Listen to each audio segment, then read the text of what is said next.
hakikatul istighna itu adalah al-istighna anis syai' labihi. Jadi pemenuhan kebutuhan yang sebenarnya adalah kita berusaha menghindari sebanyak mungkin kebutuhan yang sekunder, yang enggak penting. Bukan memenuhi semua yang kita inginkan. Jadi misalnya begini ya, kalau kita lapar, itu keinginan kita itu makan enak apa asal makan? Tentu jawabannya asal makan yang sehat.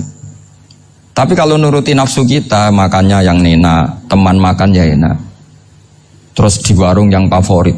Ini kan satu kebodohan. Kenapa untuk makan saja butuh definisi sekian banyak? Yang kita harus kecewa, warung favoritnya bisa sudah tutup. Atau kita ke sana harus macet. Ribet. Yang benar-benar arif dan bijaksana itu adalah al-istighna anisya. Sesuatu yang tidak mendesak itu jangan jadikan kebutuhan. Sehingga kalau kita puasa misalnya, semua makanan itu enak karena kita sangat lapar. Sehingga Abul Qasim Al-Junaidi ketika ditanya, ma'idamu to'am, lauk makanan itu apa? Jawabannya lucu, alju, lapar. Kalau kamu lapar ya semuanya enak. Ini sudah mulai hilang. Kita bilang makan enak itu ya sate, ya gulai, ya pizza yang kita senang. Akhirnya apa? Untuk nikmatnya Allah itu kita jadi ribet. Apalagi yang orang-orang fasik harus ditemani perempuan yang tidak halal misalnya, atau harus ada ajudan, ribet. Nah pertanyaannya, orang yang ribet sama yang gak ribet itu pinter mana? Pinter yang gak ribet. Nah ini kearifan-kearifan yang mulai hilang. Lalu siapa yang bisa mewarisi itu? Ya ulama. Jadi ulama itu cara berpikir sebenarnya simple. Makanya mereka sering kalau tahajud itu, di antara makalah Sayyidina Ali paling terkenal dan yang menjadikan beliau punya derajat yang luar biasa, itu adalah kafani izzan an takuna li robban wa kafani fakhron an akuna laka abdan. Ya Allah, saya ini sudah begitu mulia, begitu terhormat dan sangat-sangat terhormat karena yang menjadi Tuhan itu Engkau. Jadi rumus pertama itu karena menjadi Tuhan itu Engkau. Hanya Tuhan yang abadi, Tuhan yang pertama, hanya Tuhan yang al-awwal. Coba ya Allah, kalau saya ini punya Tuhan Fir'aun, punya Tuhan mati jadi tontonan lagi, itu kerennya di mana coba? Andaikan kita punya Tuhan Fir'aun. Atau punya Tuhan yang asal-usulnya manusia, apapun hebatnya manusia itu, kita punya Tuhan manusia itu. Tuhan yang lapar, yang kalau nggak makan mungkin pingsan, mungkin bisa kena COVID, nanti Tuhannya diisolasi. Kayak apa? Makanya ketika Tuhan Allah menyindir ketuhanan selain Allah itu, Allah hanya menyindir dengan kalimat sederhana, kana yakulanit to'am, yang kamu tuhankan itu masih makan. Hanya kalau nggak makan ya lemes. Jadi lama-lama ada orang gini, alhamdulillah tadi Tuhan mampir ke saya, kelihatannya lapar, setelah tak kasih makan sehat lagi. Susah nggak punya Tuhan yang seperti itu. Beda dengan Tuhan kita, Tuhan yang nggak butuh makan, nggak butuh minum, al-qayyum, zat yang berdiri sendiri tanpa butuh yang lain, al-awwal. Sebelum ada langit bumi sudah ada Tuhan kita yaitu Allah. Bandingkan dengan Tuhan-Tuhan yang dipertuhan yang lain, yang adanya setelah bumi, misalnya Fir'aun dan sebagainya. Sehingga Sayyidina Ali pertama jadi kebanggaan apa? Kafani izzan antakuna li robban. Saya ini keren betul karena punya Tuhan yaitu Engkau. Tuhan yang lahul asma'ul husna, Tuhan yang semuanya punya kebaikan, punya keabadian, punya keagungan. Terus wa kafani fakhron an akuna laka abdan, dan saya bangga sekali karena saya menjadi hambamu. Kalau saya jadi hambanya Pak Rektor ribet kan, sudah tak hormati ternyata nanti tidak rektor, ya kan ribet kan. Terus pokoknya ribet, jadi budaknya manusia itu ribet. Makanya ada seorang wali datang ke temannya yang jadi presiden atau jadi raja. Sudah datang ke situ karena tidak punya uang, mau minta uang karena temannya raja. Setelah sampai sana ternyata temannya ini karena orang soleh pas berdoa, ya Allah saya minta ini, minta ini, minta ini. Terus si wali tadi pulang, tanya, kenapa kamu pulang? Ternyata dia sama, masih minta-minta kayak saya. Jadi sederhana dia. Sama-sama minta kamu, minta zat yang kamu mintain katanya. Jadi dulu itu orang itu sebegitu dekat dengan Allah. Sehingga si raja ini terus ketemu wali tadi tanya, kenapa kamu menyepelekan saya padahal sekarang saya raja? Terus ditanya sama wali tadi, karena temannya, kalau kamu di padang pasir tidak bisa minum dan harus minum 1 gelas, dengan ongkos kamu harus mengasihkan semua kerajaan kamu demi minuman itu. Pilih mana, minuman apa tetap jadi raja? Ya saya milih bisa minum. Saya tidak raja tetap hidup, tapi kalau nggak minum mati. Bagaimana Anda bangga dengan satu kerajaan sing la yusawi kak samain, yang tidak sama dengan segelas air. Jadi artinya terus mereka melihat jadi raja itu ya biasa, jadi presiden biasa, jadi rektor biasa. Karena mereka biasa berlogika hakikatul izzah itu ya at-taqarrub ila Allah, yang benar-benar terhormat itu ya dekat dengan Allah. Begitu seterusnya mereka bikin paradok-paradok yang aneh, tapi itu menjadi pelajaran. Bapak saya Ki Nur Salim itu senang baca anekdot Nasiruddin Koja. Itu kalau bikin orang-orang aneh, itu dia datang ke satu pesta, pakai baju lusuh, pakai sarung lusuh atau celana lusuh, sama Sohibul Bait yang punya acara dibiarin. Setelah dibiarin dia pulang pakai jas, pakai dasi, pokoknya keren. Dihormatin, pakai alpat, pokoknya dihormatin. Silakan. Pas dia disuruh minum, minumannya itu disokkan saja ke sakunya. Jas, kamu harus minum yang banyak, karena kamu yang dihormati, bukan saya. Terus makanan ya semuanya diletakkan di saku, ada nggak apa? Ayo kamu makan yang banyak. Alpatnya juga gitu, dikasih sate apa? Ayo kamu makan yang banyak. Mereka tidak melihat saya, melihat kamu. Akhirnya orang satu pesta itu istighfar semua, berarti kita ini salah. Terus dia pidato, kenapa kamu uang gitu? Tadi saya datang, orangnya sama. Gara-gara beda pakaian, penghormatannya beda. Berarti yang berhak dapat makanan ini jasa ya, bukan saya. Betapa naifnya kita sebagai orang. Ternyata kita masih hormat sesuatu yang seperti itu, yang atribut lah. Jadi orang-orang sufi itu orang yang bisa menertawakan dunia. Akhirnya ya, pertama dia dianggap orang gila, masa jas dikasih makan, dikasih minum. Tapi secara fikih dia benar, haram dia makan. Karena pas dia datang dibiarin, setelah pakai jas dikasih makan. Berarti hakikat yang dapat rezeki siapa? Jasnya apa orangnya? Jasnya apa orangnya? Jasnya. Jadi itu orang-orang sufi, kearifan orang-orang dulu itu bisa ngelola hal-hal yang keseharian menjadi luar biasa. Ada seorang wali melihat istrinya makan 1 piring, anaknya makan 1 piring. Ditanya, kalian kenyang? Wah, kenyang sekali. Melihat anaknya minum kopi 1 cingkir, senang. Kalian senang sekali. Wah, kalau senang dengan hal-hal yang murah bisa, ngapain harus senang dengan hal-hal yang mewah? Bodoh sekali saya. Sehingga terus mereka bisa qanaah. Qanaah itu ya hidup itu simple, sederhana. Jadi tentu saya tidak akan ngomong yang muluk-muluk, selain itu tidak bidang saya juga apa ya. Kita ini butuh obat di kondisi Covid seperti ini. Butuh kesederhanaan, butuh apa ya? Istighna tadi. Kita harus istighna billah an ghairillah. Jadi sudah cukup bahwa Allah ini segalanya. Sehingga tadi saya dengarin himnenya Unisula, yang paling saya kagum adalah dimulai dengan kalimat-kalimat thayyibah. Di antara tugas suci Nabi Ibrahim dan semua Nabi adalah wa ja'alaha kalimatam baqiyatan fi aqibi. Nabi Ibrahim itu Nabi yang diberi gelar Allah. Dia adalah Nabi yang menjadikan kalimat tauhid itu kalimat yang abadi. Fi akibih, di anak turunnya, di semua generasinya, baik anak turun karena gen maupun karena pembinaan, karena pendidikan. Ini penting sekali saya utarakan karena apa? Satu kehidupan itu sebenarnya digerakkan oleh kata-kata, oleh mutu kalau bahasa modern. Sehingga banyak ulama mengatakan al-ibarat qutun li'ailatil mustami'in, bahwa redaksi atau moto atau pegangan hidup itu penggerak kehidupan. Sehingga sebetulnya manusia itu digerakkan oleh kalimah-kalimah itu, oleh moto-moto itu, oleh prinsip-prinsip hidup itu. Misalnya orang Palestina itu tiap hari ke pasar gitu.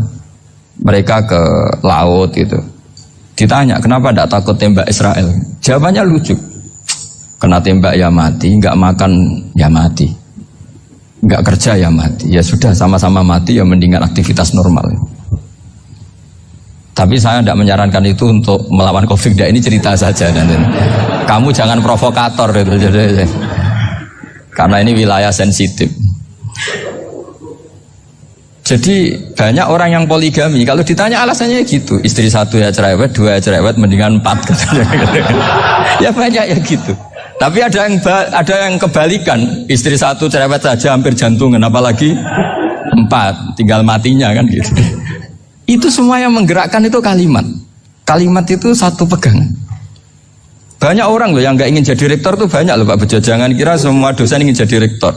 Melihat rektor sibuk rapat mempertahankan reputasi Unisula terus sering pegang kepala. Ngapain repot-repot? Jadi tukang sapu aja dapat gaji, ngopi, rokokan, selesai. Bodoh amat jadi rektor, mikir orang banyak.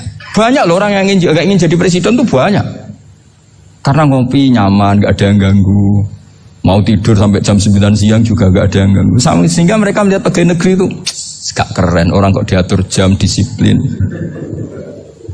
Itu memang cara Allah membagi rahmat. Mau kamu apakan coba? Cara syukurnya dia seperti itu. Bapak saya dulu tuh sering ngajarin saya, diajak jalan-jalan pagi-pagi. Melihat orang ngopi, makan uduk itu bapak seneng. Kok enak jadi wong awam. Ngene esuk-esuk nyemak bocah kesel kabeh kono enak ngopi rokokan. Bapak kadang iri sama orang awam itu iri. Sudah gitu berharap masuk surga kan enak sudah gitu. Tahu-tahu mati, tidak tahu ke surga apa ke neraka ya tidak tahu.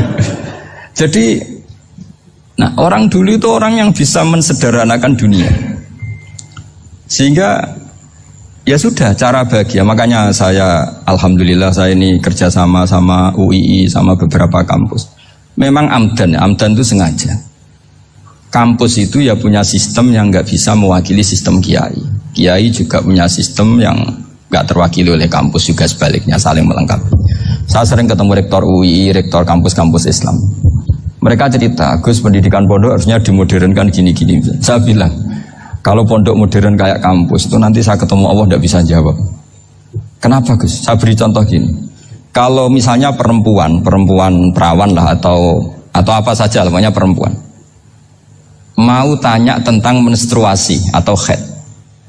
Kalau semuanya sistem kampus, dia harus kuliah dulu, registrasi dulu, kuliah dulu, bayar dulu, dan dapat jawabannya nunggu mata kuliah pas itu.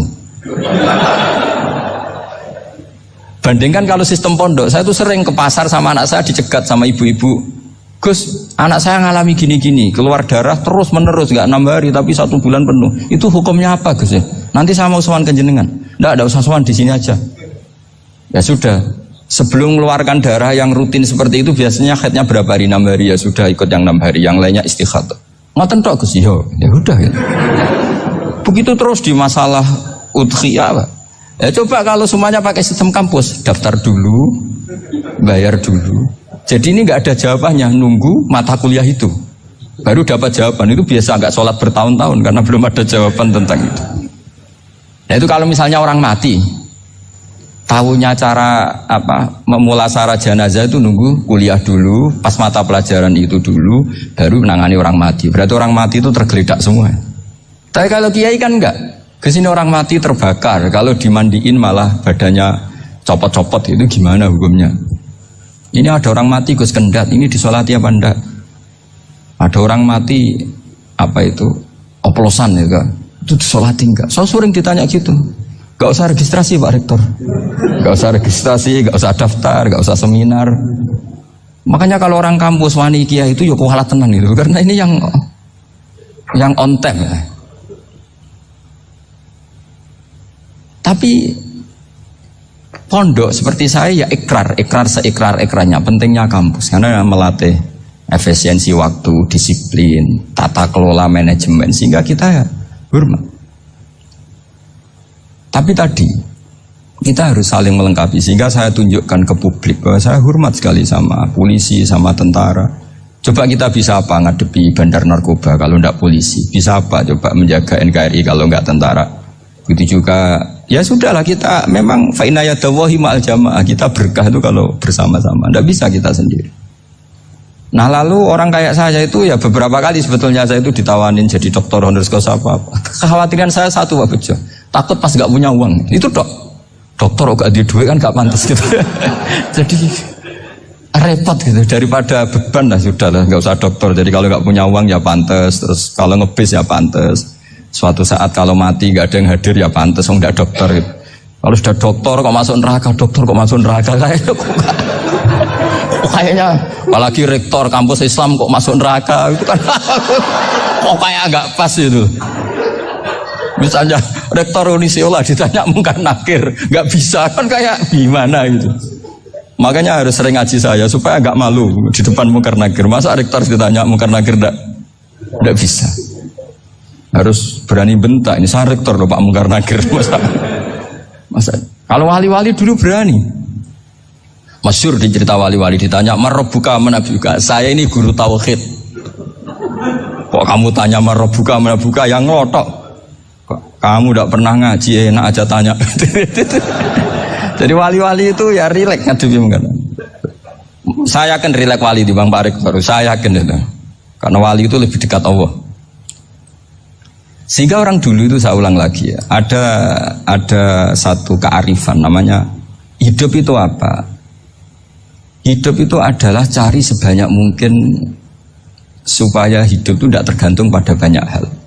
Sehingga misalnya cara berpikir orang-orang modern itu sebenarnya banyak orang-orang ilmuwannya nggak ngagumi Amerika. Bukan karena angkuh ndak. Untuk mempertahankan kebesaran negara sebesar itu, kebutuhan listriknya besar, kebutuhan tentaranya besar, kebutuhan apa. Sementara negara kayak Venezuela atau Swiss kebutuhannya ada banyak. Pertanyaannya, yang tergantung dengan banyak hal sama yang tidak tergantung banyak hal, itu pinter mana? Kalau dibalik pertanyaannya gitu, negara-negara maju itu tidak keren kalau dibalik pertanyaannya. Orang yang untuk mempertahankan eksistensinya banyak, butuh banyak hal, dengan yang tidak butuh banyak hal, itu pinter mana? Orang yang bahagianya nunggu jadi dokter, nunggu jadi kiai besar, kiai viral, dengan orang yang bahagia cukup dengan ngopi, itu pinter mana? Tapi kalau dibalik pertanyaannya, orang yang tahunya nikmat hanya kopi, dengan nikmat yang banyak, pinter mana? Makanya Mbah Mun itu kalau guyon itu lucu. Aku ikut saake ambek wong desa sing mlebu swarga. Saya dulu eskal mlebu swarga kok disakeni. Akhirnya beliau memberi penjelasan. Wong desa iku roe pakanan enak, iku mau kopi mbek uduk. Lah swarga iku mau nuruti sing dikarepno. Akhirnya semua mangan wis ngopi, nguduk, ngopi ora roh pakanan liyane iku ora roh. Nasi mandi yo ora roh, pizza yo ora roh apa-apa. Terus saya bilang, wah lah niku nak nganti selera tentang wanita cantik. Iku juga sederhana. Rodok pesek ya wis cantik, rodok ireng ya wis. Apa bidadarinya seperti itu karena saking enggak pengalamannya. Jadi surga itu kan nuruti apa yang diinginkan. Kira-kira keinginan orang kampung kalau di surga itu apa coba? Makanan apa coba? Ya mana senengnya ketemel gemblong itu. Artinya malaikat lebih suka nangani surganya orang-orang kampung di Bang Pak Rektor. Ini sudah ribet ini. Makanan apa saja sudah dicoba. Terus kalau di mall tahu orang macam-macam, seleranya macam-macam pasti itu. Enak mana kalau sampai jadi malaikat pelayan surga? Suka ngelayani orang kampung apa yang orang kota? Orang kampung kan? Jadi ya itu guyon ya, guyon tapi itu menjadi pikiran kita bahwa orang yang banyak kebutuhan itu sebetulnya banyak kebodohannya karena menggantungkan kebahagiaannya dengan banyak hal. Makanya Imam Syafi'i ngendikan istighna itu apa? Al istighna anisya'labi. Yang dikatakan kecukupan adalah berusaha sebanyak mungkin banyak hal tidak kamu butuhkan. Bukan memenuhi semua kebutuhan kamu karena nafsu kamu ini tidak ada batasnya gitu. Kalau kamu penuhin nggak akan selesai. Itu ada perempuan yang kurang cantik, itu minta doa saya, Gus doain suami saya kaya, terus tak guyonin, terus gak minta. Kalau suami kamu kaya, yang pertama dirubah itu apa? Rumah, supaya rumah saya bagus. Kedua apa? Mobil, supaya mobil saya bagus. Nanti yang dievaluasi itu kamu. Mobil bagus, Alphard, rumah mewah, istrinya kamu. Pasti itu dievaluasi. Langsung, enggak usah. Sudah gini aja kan. Jadi pertama yang dievaluasi itu kaya itu, coba kalau suami kaya itu yang dievaluasi pertama, rumah ya? Rumah ganti, setelah itu apa? Mobil. Kira-kira berikutnya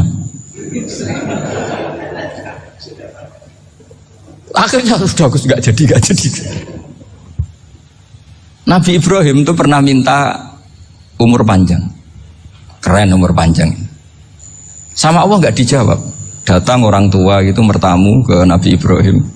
Terus disuguhi dikasih kurma. Apa itu? Kok kurma apa? Anggur yang sudah matang sekali. Sudah Dimakan, setelah dimakan meler keluar lagi, dimakan lagi meler lagi.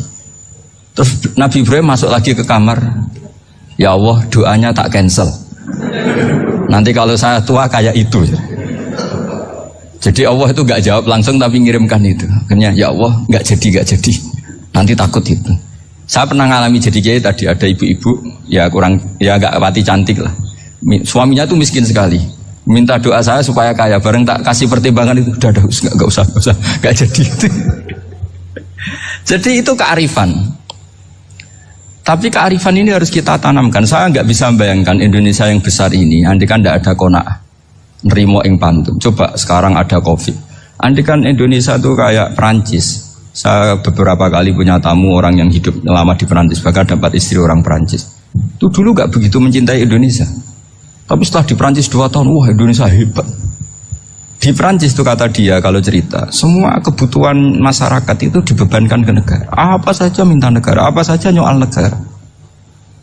Sementara Indonesia, coba kalau Indonesia mengalami seperti ini, kok tidak ada qanaah rimo ing pantum, bisa kios Indonesia. Orang miskin nyalahkan negara, kelaparan nyalahkan negara, apa saja. Tapi barokahnya dididik kiai, jogeman nyalahno wong liya.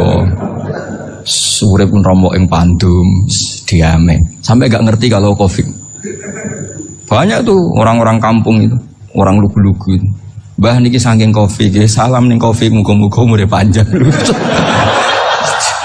Dikira Covid itu nama orang yang ahli sosial itu. Mbah niki dana saking Covid. Matur nuwun sampai no salamku, muga-muga umur panjang. Bingung kan yang nganterin ini. Ini gimana yang mau menjelaskan nih? Memang nggak paham, ribet kan? Tapi saya pastikan bahwa dengan keadaan seperti ini kita bahagia, kita stabil, itu jelas barokahnya kalimat tadi, moto tadi atau pegangan hidup tadi. Makanya disebut al-ibarat qutun li ailatil mustami'in, bahwa redaksi atau kata-kata atau pegangan atau filosofi hidup, apalah namanya itu adalah penyemangat. Penyemangat. Karena kata-kata ini memang luar biasa. Ketika sahabat perang demi kebenaran, zaman itu ya pasti benar karena yang dibela Nabi. Dulu itu kan enak zaman Nabi, yang dibela mesti benarnya, musuhnya mesti salahnya. Sehingga dulu itu memang harus tegas. Kalau sekarang mau tegas gimana? Yang kamu bela tidak mesti benar, musuhnya tidak mesti salah. Ribet kan kalau misalnya saya tukaran sama Pak Rektor, kamu mau bela mana kan bingung. Saya tidak mesti benar, saya tidak Nabi. Pak Rektor apalagi nggak mesti benar lagi kan? Ribet kan? Jadi kalau kita mau perang sekarang itu mau pede gimana? Enggak. Makanya banyak ulama sekarang tuh mau tegas tuh nggak berani karena ya banyak hal yang abu-abu lah wilayahnya. Misalnya pilihan presiden atau pilihan bupati, pilihan menteri. Kamu mati-matian bela itu, yang kamu bela ada mesti benar, musuh kamu tidak mesti salah. Misalnya pilihan bupati, wah ini kabupaten ini baik kalau bupatinya ini, yang satu bilang ini, terus tim suksesnya kamu tanya, kamu yakin? Ya tidak juga. Lah kenapa semangat? Kan saya botohnya, paling alasannya ya itu aja, bukan yang lain. Beda dengan zaman Nabi, nabinya mesti benar, Abu Jahalnya mesti salah, kan enak aturan mainnya jelas. Singkat cerita dalam perang itu banyak sahabat yang ngalami luka, ngalami apa gitu. Kemudian curhat ke Nabi, ya Nabi gara-gara derekkan jenengan, ngikuti jenengan saya harus ngalami seperti ini. Ngiranya orang itu diapresiasi sama Allah keluarnya. Ternyata sama Allah gak diapresiasi. Malah diturunkan ayat intakunu ta'lamuna fa innahum ya'lamuna kama ta'lamun wa tarjuna minallah ma'ala yarjun. Kalau kamu sakit karena perang, orang-orang kafir itu ya sakit, itu saja berani padahal demi kekafiran. Wa tarjuna minallah ma'ala yarjun, padahal kamu punya nilai lebih yaitu berharap kepada Allah yang mereka tidak punya. Saya jadi kiai itu ya kadang mangkel. Karena yang benci ya benci, yang seneng itu ngel-ngel loh kayak Pak Bejo. Jadi semuanya ribet. Nah iya, yang benci ya ganggu, yang seneng ya ganggu, tambah nemen. Seribet. Tapi kalau sudah ingat bandar narkoba, mereka berhadapan dengan polisi, kadang ditembak karena kesalahannya terlalu fatal. Antar persaingan mereka juga bisa tembak-tembakan karena merebut pasar narkoba. Itu saja mereka berani. Kok kita yang jadi kiai kadang dicium tangannya, dihormati gak berani, hanya takut musibah-musibah kecil lah, atau problem-problem kecil. Lah iya, kalau kita bandingannya gitu.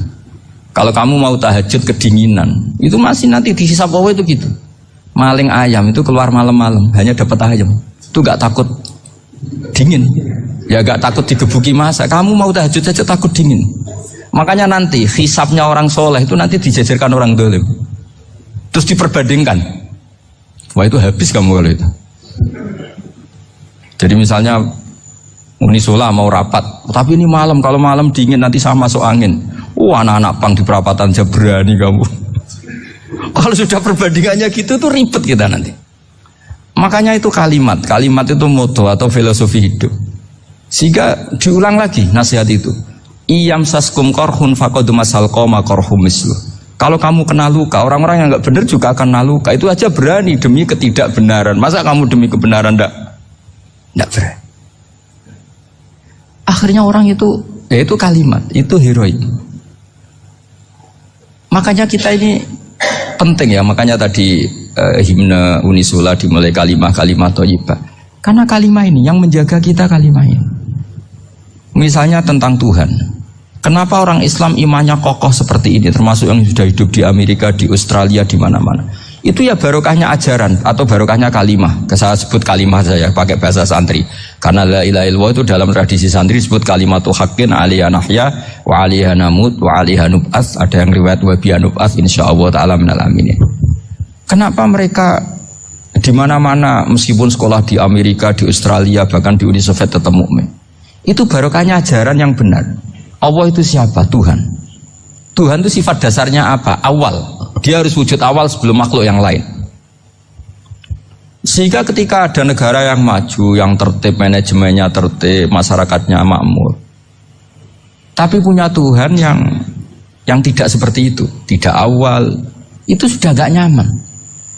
Karena ndaklah keren Tuhan saya, karena Tuhan saya itu al-awwal, zat yang pertama. Tuhan saya keren lah, zat yang gak mati. Tuhan yang gak mati, yang gak pernah ngalami kematian. Sehingga tontonan atau yang dilihat kenikmatan-kenikmatan yang lain ini tidak mengubah dia pendirian tentang Tuhan. Karena mantapnya satu kalimat tadi, bahwa Tuhan itu ya harus satu, harus awal, harus tidak mati, tidak rusak, tidak ngalami apa-apa yang membahayakan. Sehingga ketika ditawarin Tuhan yang lain, meskipun menjanjikan secara finansial atau kemakmuran, mereka gak tertarik. Itu coba, itu barokahnya makmur apa barokahnya ajaran? Barokahnya ajaran. Sering negara Islam itu kalah makmur dengan mereka, tapi barokahnya ajaran ini tetap apa? Tetap Islam. Makanya Nabi Ibrahim, Nabi yang sukses bikin wa ja'alaha kalimatam baqiyatan fi aqibi. Sehingga kita ini bukti sama orang tua misalnya, itu ya karena ajaran. Suwargamu itu karek wong tuamu. Nak wong tuamu ridho, Allah ridho. Nak ora ridho, Allah ora ridho. Ridho Allah fi ridhol walidain wa sakhatu wa sukhtu wa fi sakhatil. Sehingga ketika ada orang tua yang agak brengsek gitu, anak-anak tetap hormat. Punya orang tua yang miskin, yang sudah miskin, tukang tombok nomor, banyak kan di kampung gitu. Ya tetap hormat. Coba kalau dari awal kita ngajari orang tua kamu hormati, ya kalau baik, kalau tidak usah. Bisa geger Indonesia. Tapi barokahnya ajaran-ajaran itu Indonesia tertib karena ada ajaran. Nah ini di sini pesantren dan Unisula semua harus berkontribusi membuat ajaran yang benar itu adalah ciri utama Islam. Sehingga Islam ini dimulai dengan ajaran kalimatu haqqin alaiha nahya wa alaiha namut. Sehingga kita tenang seperti ini. Saya ini termasuk kiai yang tenang. Meskipun kata orang banyak saya ini kiai besar, tapi termasuk kiai yang paling tenang. Termasuk yang paling tenang. Karena saya ini pakai mazhab orang-orang hebat. Saya berkali-kali cerita, orang kayak Imam Syafi'i itu orang yang luar biasa. Saya berkali-kali cerita, orang yang tadi nyium tangan kamu ya Imam Syafi'i, di belakang tuh ngerasani kamu, menghujat kamu. Jawabannya enak saja. Berarti saya alhamdulillah orang yang wibawa. Buktinya di depan saya nggak berani. Jadi enteng saja. diceritain sebagian kampung, sebagian separuh dari warga kamu itu gak suka kamu. Ya bagus lah gak suka saya, gak akan utang duit saya. Di mana-mana orang utang tuh karena teman dekat. Kalau gak seneng pasti minimal gak utang, gak pinjem mobil, gak pinjem apa. Berkah mana yang seneng sama yang gede? Jadi dianggap enteng saja. Semua yang dialamin dianggap enteng saja. Misalnya punya istri pemarah, ya baguslah marahin suami. Kalau marahin tonggo malah ribet. Jadi kau harus terima kasih kalau dimarahin istri. Baguslah marahin saya mah, kalau marahin tonggo ribet. Jadi enteng saja. Tapi kita sekarang itu karena nafsu ya, sehingga menghadapi hidup ini ribet. Ulama dulu kalau mau mati itu senengnya bukan main. Sudah lama saya ini ingin gak maksiat. Kayaknya gak maksiat paling efektif itu mati. Ya tidak apa-apa Gusti, kalau sebaiknya mati ya mati aja. Enteng saja. Jadi melihat kematian itu akhir dari segala keburukan atau potensi keburukan. Apapun baik kita sekarang, suatu saat mungkin kita gak baik. Yang bisa menghentikan ketidakbaikan atau potensi ketidakbaikan itu apa coba? Mati kan? Berarti mati itu mengerikan apa menyenangkan? Mesti kamu tidak berani menjawab.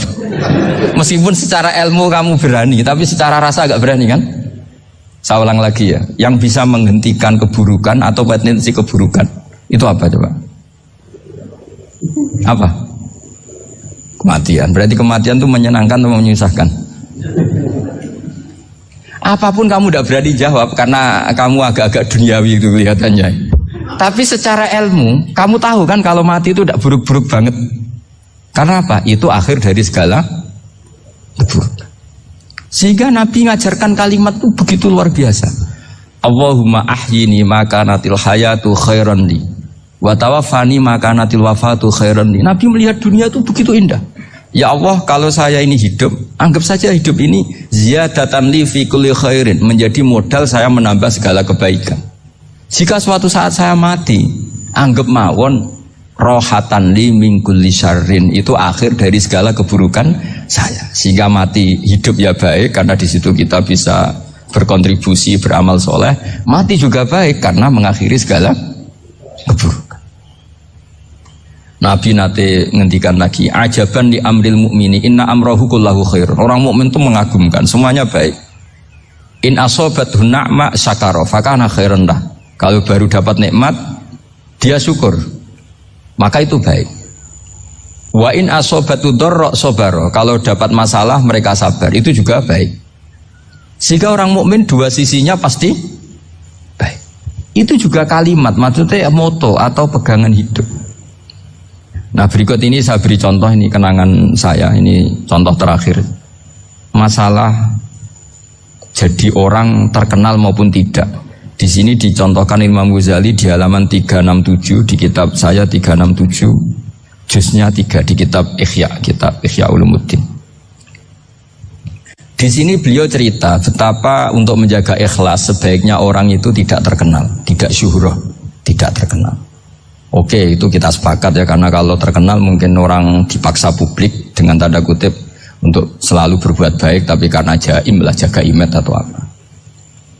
Tapi ketika dibalik pertanyaannya, kamu rela yang terkenal itu orang nggak benar, sementara yang orang benar itu nggak terkenal. Lalu masyarakat tahunya yang tidak benar. Kalau pertanyaannya dibalik gitu, orang baik wajib terkenal enggak? Kalau pertanyaannya dibalik seperti itu, dokter yang benar tidak terkenal, yang malpraktek terkenal. Kamu ingin kondisi seperti itu? Gak ingin kan?